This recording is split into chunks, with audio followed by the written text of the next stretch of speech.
Hello friends, today I want to answer the question, are short-term rentals allowed in Georgia? They are, but it's not that easy. So I not only want to guide you through the maze of regulations, but also strategize your investment for maximum profit. And by the end of this journey, you'll have a clear understanding of which parts of Georgia are the gold mines for short-term rentals and how to efficiently and effectively capitalize on these markets.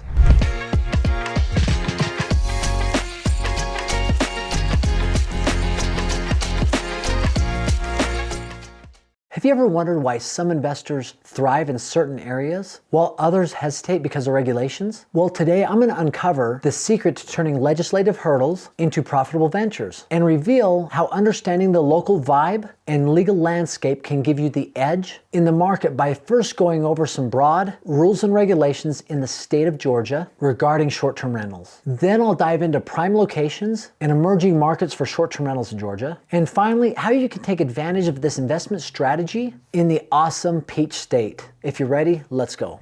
So what are the general rules and regulations for the state of Georgia? So when it comes to short-term rentals and rules and regulations, the state of Georgia does things a little bit different. Instead of having one set of rules for the whole state, each city and county gets to decide on what's best for them. It seems a little bit challenging, but it's really not as bad as it sounds. Generally, the regulations and rules are pretty easy to understand once you dive into them. All short-term rentals are required to pay a state sales tax of 4% and a hotel motel fee of $5 per night. Extended stays over 30 days are exempt from the $5 per night hotel motel tax. Now, cities may impose additional taxes of their own, but most platforms like VRBO or Airbnb typically remit those for the host. The cool thing about Georgia is starting a short-term rental business does not require any state-level licenses or permits. The only thing that's required is to register with the Georgia Department of Revenue in order to pay those taxes that I talked about. And as I mentioned, if you go through one of the third parties like Airbnb or Vrbo, they collect and remit those taxes on your behalf. Knowing that the vibrant state of Georgia, with its myriad of charming towns and bustling cities, and that Georgia doesn't have any statewide rules and regulations, let's dive into some of the prime locations in emerging markets. Before we jump into those markets, I think it's important to know that Georgia tourism has grown year over year, and it presents an awesome opportunity for those that are looking to get into short-term rentals in Georgia. And here's some of those areas I think are primed for that type of emergence and growth. First off, we got to include Atlanta, the capital of the South, but it might be one of the most challenging for short-term rentals. In June of 2022, Atlanta started imposing and enforcing a City of Atlanta short-term rental ordinance that requires hosts and managers to operate under a short-term rental license. However, you can only own 2 Airbnb or short-term rental properties, and one of them must be your primary residence. The license of your primary property needs to be filled out and granted before you can apply for the license of your second property. The adoption of these short-term rental laws in Atlanta are compounding short-term rental challenges in Atlanta. It makes it almost impossible to run your short-term rental in Atlanta from an outside state. If you live in Georgia, specifically Atlanta, you can take advantage of owning and operating short-term rentals in Atlanta. Quick AirDNA data tells us this when it comes to Atlanta. The average home cost is about $400,000. Average potential annual revenue for short-term rentals in Atlanta is $70,000. Occupancy of 63% with an average daily rate of $304 a night. And AirDNA gives Atlanta a market score of 66. And just so we're clear, when I say a market score, AirDNA is comparing that from on a scale of 0 to 100. So 66, it's above average. Now let's talk about Savannah. Who here doesn't love Savannah? If you've never been to Savannah, it is one of the coolest vibes that I've ever been to. The old town charm, just the southern hospitality, the food, the buildings, the museums. It's amazing. I love Savannah, and I think a lot of people do as well. I definitely think it's a prime location if you're fortunate to find a short-term rental at a good price in that area. And Savannah allows short-term rental operators to own and operate once they've got a short-term rental license. And that's after they've gone through the application process. The fee costs $400 with a non-refundable annual renewal fee of $250. However, there's several zoning ordinances in place, and owners should research individual requirements based on the district. And here's the areas and zones in Savannah that allow short-term rentals. The Overlay District, which includes downtown, streetcar, and Victorian districts. Now, you might not know what those are. Go online, research those areas, but those are the 3 areas that allow short-term rentals, and there might be others. Once again, I recommend everybody contact the city, find out for yourself, get a good realtor who knows the rules and regulations and can help you wade through that process. So here's what AirDNA says about Savannah. Annual revenue, $83,000. Average home price, $350,000. 69% occupancy rate and an average daily rate of $331 with an average market score of 99%. So we're talking a scale 1 to 100, Savannah's at 99. Now when you look at it, Savannah is prime. If it does an average of $83,000 a year and the average home price is $350,000, my general rule of thumb, if annual revenue is 20% of the purchase price, that's a phenomenal deal. So if a home is $350,000 and it's bringing in $83,000, 20% of $350,000 is $70,000. So it is closer to 25% of annual rents compared to purchase price. Now, the one thing that might skew this data is there might be a lot of homes in there that can't be short-term rentals that are listed really low, and the short-term rentals are listed really high, but the average of the entire city of Savannah might be $350,000, but vacation rentals, short-term rentals might be much more. But regardless, all the data points to Savannah being a great city to engage in short-term rentals.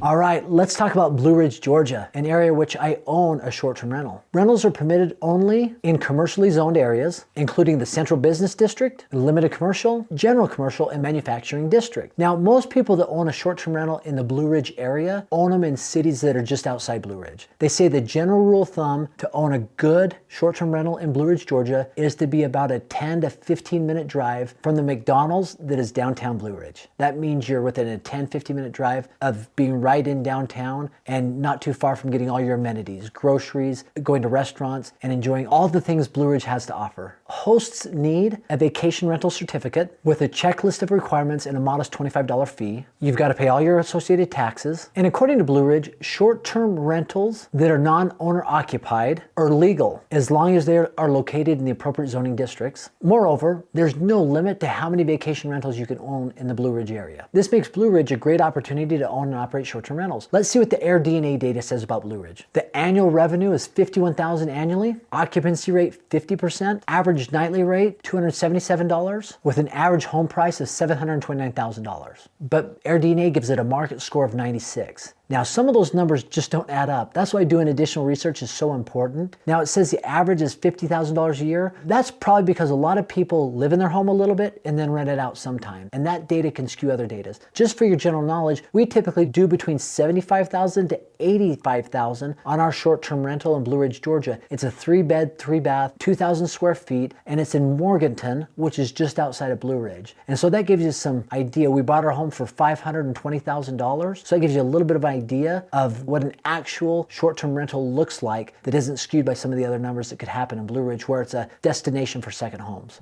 All right, the last area I want to talk about is Columbus, Georgia. It is right on the border of Alabama and Georgia, right along the river. And the city of Columbus defines a short-term rental as this: a residential dwelling unit, either primary structure or any approved structure, that is provided for lodging up to 30 consecutive days to transient guests for compensation. And that can include a single family or a multifamily, and excludes groups living and lodging in other areas. It does require a short-term rental license from the Revenue Division of the Department of Finance. Overall, Columbus's short-term rental laws are good for investors as they allow operation of an unlimited number of non-owner occupied residences, meaning you can own as many as you want in the city of Columbus. So here's what AirDNA says about Columbus. Annual revenue, $30,000. Occupancy rate, 60%. Average nightly rate, $138 per night, with an average home price of $210,000. Now, something that's really interesting is AirDNA just came out with its 20 best places in the United States to own short-term rentals, and number 1 on that list was Columbus, Georgia. So what's the draw to Columbus, Georgia? So number 1, it sits right on the Chattahoochee River. It has become a popular spot for outdoor lovers. It has the longest whitewater urban course in the United States and many zip lines that go across the river. And the downtown area is really growing and thriving with restaurants, museums, shops, and a thriving art scene. With that, I became kind of interested in Columbus. I've been doing a little bit of research. It looks like it could be a great area. Matter of fact, one just came on the market, but I think it's getting quite a few hand raisers that are interested in it. I'm part of a Facebook group page, and a gentleman said he was selling his short-term rental in Columbus, and I just saw a lot of hand raisers, so it's something that's probably going to go for more than he's asking, or something that I might not take advantage of at this time. But these are some areas in Georgia that I've seen that look awesome. Matter of fact, I own one in Blue Ridge. Savannah's an amazing town. Columbus, Georgia was number 1 on the list. I'd be interested in your thoughts. What have you seen as some of the great places in Georgia to earn short-term rentals? Please comment below. Let's engage in a dialogue. And as always, I've got a free gift for you just for stopping by. Just click on the link below, aaronsfreetraining.com. It's my short-term rental calculator. You put in all the information, the revenue, the income, and it spits out whether for you it's a good deal or not. Once again, thanks for stopping by. Have an amazing day.